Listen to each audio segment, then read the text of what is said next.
বাবা সকাল হতে না হতেই চলে এসেছিস। তোরা কি রাতে ঘুমোসনি মা? এই কথাটা না তুমি একদম ঠিক বলেছো রানীমাসি। কাল রাতে না আমার কিছুতেই ঘুম আসছিল না জানো তো। আর সকাল হতে না হতেই আমাকে উঠিয়ে নিয়ে চলে এলো এখানে। কেন রে বাবা সকাল সকাল ছেলেটাকে ঘুম থেকে তুললি? বারে উঠবে না মানে সারা সকাল উনি পড়ে পড়ে ঘুমাবেন? দেখো না কাকাইয়ের খুনে সোনাইয়ের মতো একটা লিড যখন আমরা খুঁজে বের করতে পেরেছি, বলা ভালো সূত্রটা যখন নিজে থেকে এসে ধরা দিয়েছে না, এই কাজটা আমি আর কোনোভাবে ফেলে রাখতে চাই না। এক্স্যাক্টলি, আমি আর ফিরকি সেটাই আলোচনা করছিলাম। আর ঘুমের ব্যাপারটা তো জাস্ট মজা করছিলাম। সোনার সূত্রটা কিন্তু আমাদের কাছে খুব ইম্পর্টেন্ট। আমার মন বলছে এই সূত্রটাকে ধরে আমরা আসল অপরাধীর কাছে পৌঁছাতে পারবো। তুমি একদম ঠিক কথা বলেছ। আমি চাই না আর কোনো মানুষ বিনা অপরাধে শাস্তি পাক। দেখো না আরেকটু হলেই তো আমারও সাজা হয়ে যাচ্ছিল। সোনাইয়ের কষ্টটা আমি বুঝি। থাক না মা, ওসব ভেবে তুমি আর প্লিজ মন খারাপ করে থেকো না। না না ফিরকি, আমি মন খারাপ করছি না। নীলাদ্রি বাবা ওই চেকটার কি হলো? কাল চেকটা ড্রপ করার সময় আমি ব্যাংক ম্যানেজারের সঙ্গে কথা বলে নিয়েছিলাম। ওনার সঙ্গে আমার ভালো আলাপ আছে। আজকের মধ্যেই মনে হয় তোমার টাকাটা ট্রান্সফার করে দেবে। বাহ, তাহলে তো আর বেশি সময় নেই। আমরা বরং ওই কাজটা করে ফেরার সময় প্রমোটারের সঙ্গে দেখা করে বলবো যে কাজটা যত তাড়াতাড়ি সম্ভব শুরু করে দিন। অনেক কাজ বাকি, সময় নষ্ট করার মতো সময় নেই। হ্যাঁ মা, মীনাক্ষী ম্যাডাম না একদম ঠিক বলেছেন। এটাই বোধহয় সঠিক সময় আমাদের এনজিওর কাজ শুরু করে দেওয়ার। আর একবার যদি ওটা হয়ে যায় না, দেখবে কত মানুষের কর্মসংস্থান হচ্ছে। ইনফ্যাক্ট অনেক মানুষ না স্বস্তির শ্বাস ফেলবে। ঠিক, চারিদিকে এত বেকারত্ব আর সহ্য হচ্ছে না। ভালো ভালো ছেলেরা সব পেটের জ্বালায় নানা রকম খারাপ ধান্দার সঙ্গে জড়িয়ে পড়েছে। সবার মনের জোর তো আর আমাদের লাড্ডুর মতো নয়। তুই এটা লাখ কথার এক কথা বলেছিস লক্ষ্মী। ছেলেটা আমাদের কত কষ্টই না করেছে বল একটা সময়। তবু কোনোদিনও কোনো খারাপ কাজ করেনি, ও শুধু মনের জোরেই। তুমি একদম ঠিক বলেছো রানীমাসি। লাড্ডু কিন্তু এই বস্তিতে সব ছেলেদের ইন্সপিরেশন। फिरकी फिरकी देख काके नहीं एसची। भाइयों और बहनों, अभी दिल थाम के बैठिए क्योंकि आप लोगों के सामने मैं पेश करने वाला हूं आसुन सर।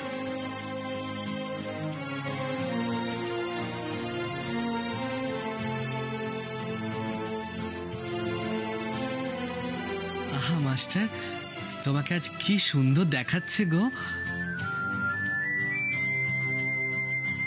সত্যি ভাই, তোমাকে খুব ভালো লাগছে, চোখ ফেরানোই যাচ্ছে না গো। না না, তোর আমার ভাইয়ের দিকে কেউ নজর দিবি না। দিদি তুমিও না। তার মানে মামার ওপর শুধু একজনই নজর দিতে পারে, তাই তো?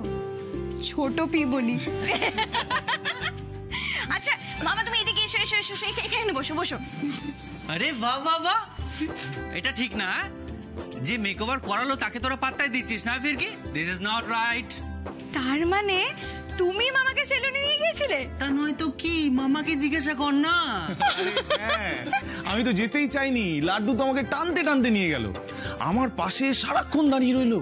আর এত পাজি ছেলে বলে কিনা আমার মামাকে সালমান খানের মতো চুল কেটে দাও। প্রমাণ হয়ে গেল যে এই যুগে এত ভালো মানুষ হয়, তাই তো? হ্যাঁ কি যে বলো না। আরে মামাকে চুল কাটাতে নিয়ে গেলাম বলছো, আর তা না ভালো মন। কোথায় কি দেখেছো? দেরি হয়ে গেল আমার। ভাই বেরোতে হবে, আমাকে ডিউটি আছে। ফিরকি চলি, টাটা টাটা, দেখা হবে পরে। দাঁড়াও তো, পাগলা একটা। আচ্ছা দিদি, তোমরা কি কোথাও বেরোচ্ছিলে? হ্যাঁ ভাই। ও, কোথায় যাবে? মামা, আমরা জেলে একজন কয়েদির সাথে দেখা করতে যাব। কয়েদি? হ্যাঁ ভাই, রুদ্রবাবুকে খুনের অভিযোগে সোনাই বলে একজনকে গ্রেপ্তার করা হয়েছে। আমরা সবাই ওনার সঙ্গে দেখা করতে যাচ্ছি। ঘটনার দিন সোনাই নাকি ওখানেই ছিল, কিন্তু সোনাইয়ের বোন কদিন আগে এসে জানিয়েছে সোনাই রুদ্রবাবুকে খুন করেনি। সোনাইকে টাকার লোভ দেখিয়ে রাজি করানো হয়েছে মিথ্যে বয়ান দেওয়াতে। কি হয়েছে মামা, তুমি হাসছো যে? হাসছি এই অদ্ভুত লুকোচুরির খেলা দেখে। এই যেন এক ম্যাজিক শো। চোখের পলকে ম্যাজিশিয়ান আসল তাসটা তুলে নিয়ে নকল তাসটা তুলে ধরছে দর্শকদের সামনে, আর দর্শকরা তার কথার জাদুতে, হাতের কায়দায়, আলোর মায়ায় সেটাই বিশ্বাস করছে। স্যার, আপনি কি বলতে চাইছেন একটু ক্লিয়ার করে বললে ভালো হয়।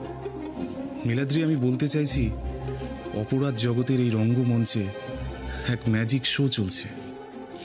ড্রাগ পাচার করছে একজন, আর আরেকজন তার সাজা হিসাবে জেল খাটছে।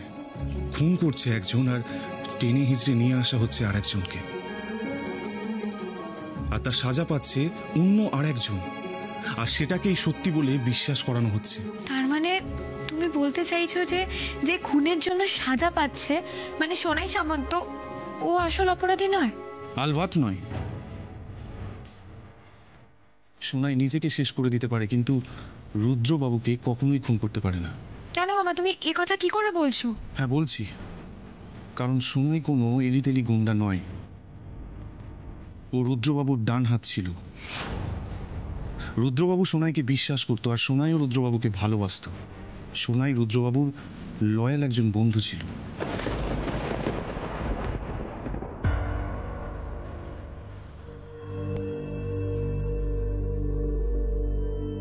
এটা কি করে সম্ভব? এখানে তো ফান্ডের পুরনো একটা হিসেবও মিলছে না। রোমা তো আমাকে সম্পূর্ণ অন্য একটা হিসেব দেখিয়েছিল। What the hell? সর্বনাশ! ভাস্করদা তো নিজেই ফাইল নিয়ে বসে পড়েছে। রোমা, হ্যাঁ ভাস্করদা, এসব কি দেখছি আমি? কি দেখছো? নাটক করছো নাকি না জানার ভান করছো? কোনটা? ওমা, এ কি কথা? নাটক করবো কেন? না জানারই বা ভান করবো কেন? তোমার সঙ্গে কি আমার ভান করার সম্পর্ক? আমি সত্যি বুঝতে পারছি না তুমি কি দেখছো। কিসের ফাইল ওগুলো? ফান্ডের। তুমি আমাকে এক হিসেব দিয়েছো, আর এখানে আরেক রকম হিসেব। এতগুলো টাকা, কোটি কোটি টাকা আমি স্কুল, হসপিটাল, বস্তির উন্নয়নের জন্য দিলাম, তার কোনো ফলো আপই দেখতে পাচ্ছি না। What the hell? মিডিয়া যে আমার নামে কাদা ছেটাচ্ছে, তার মানে সেটা মিথ্যে নয়। এতগুলো টাকার হিসেব কোথায়? তুমি কি আমাকে সন্দেহ করছো ভাস্করদা? সন্দেহ করছি না, প্রশ্ন করছি। পার্টি ফান্ডের এই কোটি কোটি টাকা কোথায় গেল? টাকা তো আর হাত পা নেই যে নিজে থেকে কোথাও চলে যাবে। কোন কোন খাতে ব্যয় হয়েছে সেগুলো আমায় জানতে হবে রোমা। ও গড, কি করি এখন? ভাস্করদা যেভাবে চেপে ধরেছে। কি হলো রোমা, চুপ করে আছো কেন? বলো। তুমি জানো না যে আমার উপরে কতটা প্রেশার? আমাকে একা হাতে সবটা সামলাতে হয়। কিভাবে হুট করে আমাকে জবাবদিহি করলে আমি কি করে তোমাকে সবটা জানাবো বলো তো প্রপারলি? আমি তো বলছি আমি তোমাকে জানাবো, but I need some time. একটু সময় দাও আমাকে।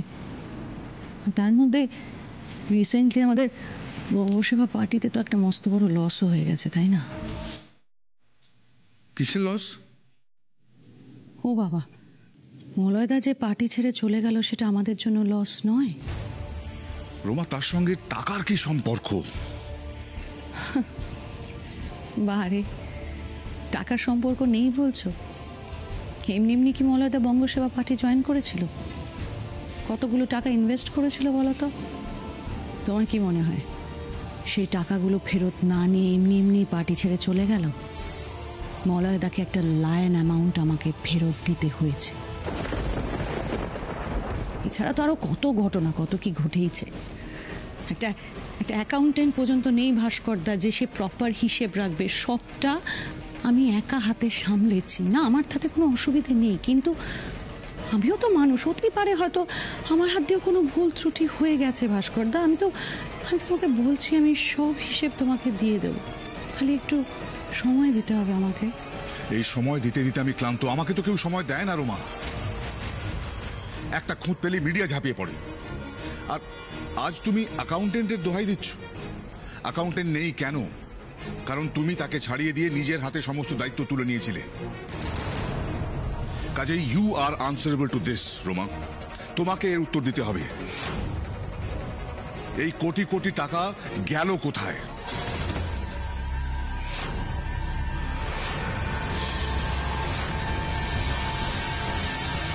না, ব্যাপারটা জাস্ট ঘোরালো হয়ে গেছে।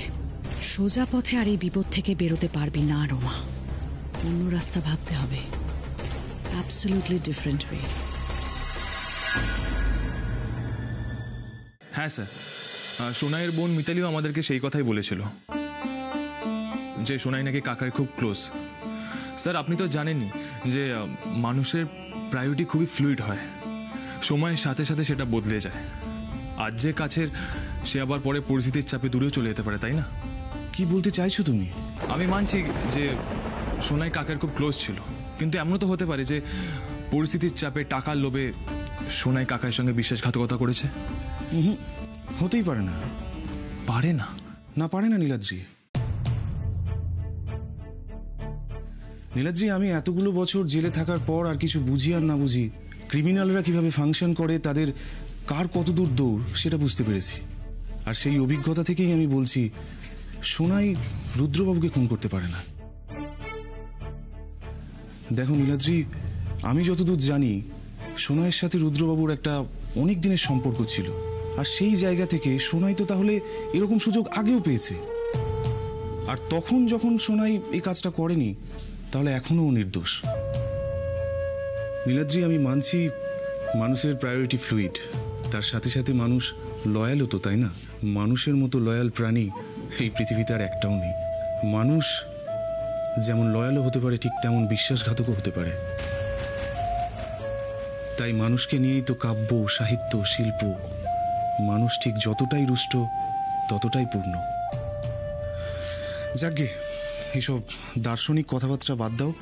তোমরা এবার সবাই মিলে সোনাইয়ের কাছে যাও, দেখো ওখানে যদি নতুন করে কিছু তোমরা জানতে পারো। হ্যাঁ মামা, আর যে করেই হোক সোনাইয়ের সাথে আমাদেরকে একবার দেখা করতেই হবে। ওর থেকে আমরা জানতে পারবো যে সেদিন ওকে ফোন করে টাকা দেওয়ার কথাটা কে বলেছিল। আর একবার যদি এটা জানতে পারি না, তাহলে অনেকটা অন্ধকার কেটে যাবে। ফিরকিরা তো সোনাইয়ের কথা ভাবছে, কিন্তু রোমা ম্যাডামের কথাটা ওদেরকে একবার জানিয়ে রাখা উচিত। উনি যদি আমাকে মিথ্যে বলে অন্য কোনো ছক কষেন। আরে এসো না, তুমি এত এই মধুজা, তুই এখানে? হ্যাঁ, কি করব বলতো? একজনের একটা বিশেষ অনুরোধ রাখতে আমাকে সকাল সকাল এখানে ছুটে আসতে হলো। বিশেষ অনুরোধ? কার অনুরোধ? দাঁড়া বলছি। কি গো, তুমি বাইরে কেন? আসো, ভেতরে আসো। এসো, ভেতরে এসো।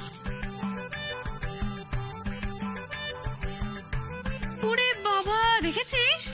এখন লজ্জায় তো মাথা তুলতে পারছে না। অথচ সকাল থেকে ছোট পিমনি আমাকে একটাই অনুরোধ করছে, যাতে আমি আপনার সাথে একবার ওর দেখা করিয়ে আনছি।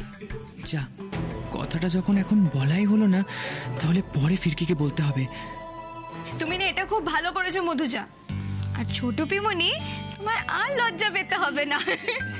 মধুজা, আমরা একটা জরুরি কাজে বেরোচ্ছি। তুমি বরং মামা আর পিমনিকে নিয়ে ওই যে মধুবন পার্ক আছে না, ওখান থেকে ঘুরিয়ে নিয়ে এসো। একদম। আরে এটা তো আমার প্ল্যানের মধ্যেই ছিল। মধুজা, ওদের মধ্যে আর কাবাব মে হাড্ডি হোস না, ওদেরকে একটু স্পেস দে। ও প্লিজ, এইটুকু বুদ্ধি আমার আছে।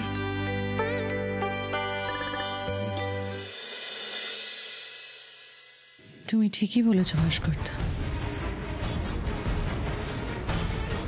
একদম ঠিক বলেছ। দায়িত্ব যখন আমার ছিল, তখন কৈফিয়তটাও তো আমাকেই দিতে হবে। আর সেটা যখন আমি দিতে পারছি না, তাই নিজের সমস্ত দোষ স্বীকার করে আমি বঙ্গসেবা পার্টি থেকে রিজাইন করছি। হ্যাঁ ভাস্করদা, আর কেউ না জানুক, ঈশ্বর জানেন যে আজ পর্যন্ত আমি বঙ্গসেবা পার্টির সাথে কোনো রকম কোনোদিনও অসততা করিনি। আমি আমার জীবনের সর্বস্ব তোমাকে দিয়েছি, শুধু তোমাকে নয়, তোমার পার্টির জন্য দিনরাত এক করে দিয়েছি। সেই আমার দিকে তুমি আঙ্গুল তুললে সন্দেহ। আমাকে ক্ষমা করো ভাস্করদা, কিন্তু এত অসম্মানিত হয়ে এরকম সন্দেহের বোঝা কাঁধে নিয়ে আমি এখানে কাজ করতে পারবো না। রোমা, তুমি রাগ করো না প্লিজ। তুমি বুঝতে পারছো না আমার। রাগ করছি না ভাস্করদা, রাগ আমি করছি না। তবে হ্যাঁ, অভিমান হয়েছে জানো তো। আমি তো আমার জীবনের সর্বস্ব তোমাকে দিয়েছি, চিরটা কাল তোমার সাপোর্ট সিস্টেম হয়ে থেকেছি। সেই তুমি যদি আজ আমাকে অবিশ্বাস করো, তাহলে আর একসাথে কাজ করার তো কোনো মানেই থাকে না, তাই না ভাস্করদা? আমার কাছে সব থেকে বড় প্রাপ্তি ছিল তোমার বিশ্বাস। আমি সবসময় জানতাম আর যাই হয়ে যাক না কেন, তুমি আমাকে বিশ্বাস করো আর করবেও। সেটাই যখন আজ থাকলো না, তখন তো আর এসবের কোনো মানেই হয় না, তাই না? রোমা, সরি, আমি আমি আমি কথাগুলো ওভাবে বলতে চাইনি। আসলে একের পর এক যা যাচ্ছে আমার উপর দিয়ে, আমি না কিছু বুঝে উঠতে পারছি না। একদিকে ভোট, তার উপর বাড়ির এই অবস্থা, আমি পেশেন্স লুজ করছি। রোমা, প্লিজ আমাকে ক্ষমা করে দাও। আমি দেখো, এই মুহূর্তে তুমি আমার একমাত্র ভরসা, তুমি ছাড়া আমি কাউকে বিশ্বাস করতে পারি না। ভেবেছিলাম নীলাদ্রিকে সামনের ইলেকশনে দাঁড় করাবো, আমার উত্তরাধিকারী করব, সব দায়িত্ব ও নেবে, কিন্তু কই হলো না, সেখানেও হেরে গেলাম। চিন্তা করো না ভাস্করদা, তোমার অবর্তমানের সব দায়িত্ব তো আমিই নেব, আর সেই সময় খুব বেশি দেরি নেই। এত সহজে হেরে গেছি বললে তো চলবে না ভাস্করদা। আমার কাছে না একটা উপায় আছে, একটা আইডিয়া আছে। লক্ষ্মীকে ফোরফ্রন্ট থেকে সরিয়ে তুমি ফোরফ্রন্টে এসে লক্ষ্মীকে হারানোর একটা জব্বর আইডিয়া আছে। কি আইডিয়া? দেখো, ওদের এখন দাবি কি? বেকারদের চাকরি আর বস্তি উন্নয়নের ব্যাপার, তাই তো? মূলত এই দুটোই প্রধান। হ্যাঁ, তো আমি না বেশ কিছু ছেলেমেয়ের নাম শর্টলিস্ট করছি। তুমি একটা কাজ করো, তুমি তাদের 100 দিনের একটা কাজে ইনভলভ করে দাও। আর রাজারহাটে আমাদের শপিং মলের জন্য যে বিল্ডিংগুলো অলরেডি তৈরি রয়েছে, বস্তি থেকে কিছু লোকজনকে আমি ওখানে শিফট করিয়ে দিচ্ছি। তাহলে দেখো, মোটামুটি ওদের দুটো কন্ডিশনই কিন্তু আমরা ফুলফিল করতে পারছি, তাই না বলো? বাহ, এ তো দারুণ আইডিয়া। আর দেরি করা যাবে না, আমি এক্ষুনি রেডি হয়ে আসছি, এক্ষুনি কাজে নেমে পড়তে হবে।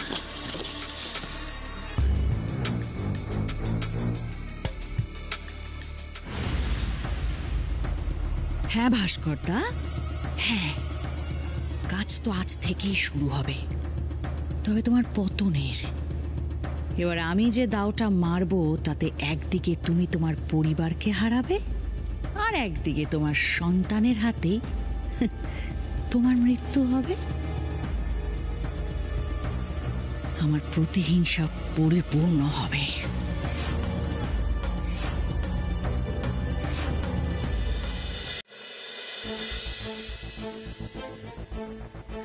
এটা কি হলো বলো তো? সোনায়ের সাথে তো ওরা দেখাই করতে দিল না। যারা স্ক্যাম করে সোনাকে এখানে পাঠিয়েছে, তারা যে সিকিউরিটির ব্যবস্থা করবে সেটা তো জানা কথা, যাতে সোনাইয়ের সঙ্গে দেখা করে কেউ আসল সত্যিগুলো বের না করতে পারে। এগুলো আমাদের আগে ভাবা উচিত ছিল। কিন্তু এখন উপায় দেখো, যে করেই হোক সোনাইয়ের সাথে কিন্তু আমাদের দেখা করাটা খুব জরুরি। যতক্ষণ না ওর সাথে আমরা দেখা করতে পারছি, আমরা তো কিছুতে শিওর হতে পারছি না যে এই সমস্ত কিছুর পিছনে কে আছে। কিন্তু ফিরকি, তুমি এতটা সিউরিটি কি করে দিতে পারছো যে সোনাই সবকিছু সত্যি কথা বলবে? বলবে নীলাদ্রি, যখন ও জানতে পারবে যে যে টাকার জন্য ওই বোঝা বয়ে বেড়াচ্ছে, সে টাকা তো এখনো মিতালির হাতে এসে পৌঁছায়নি।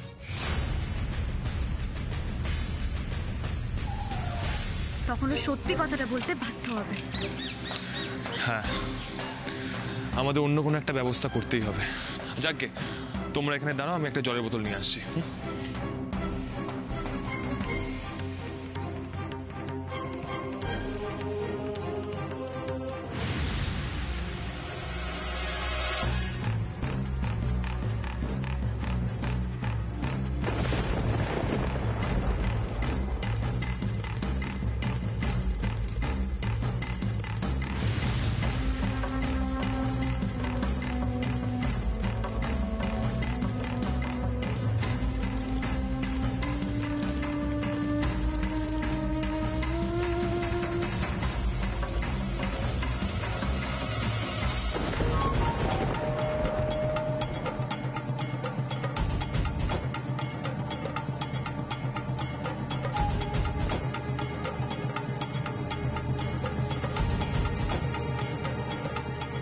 লক্ষ্মী মাসি,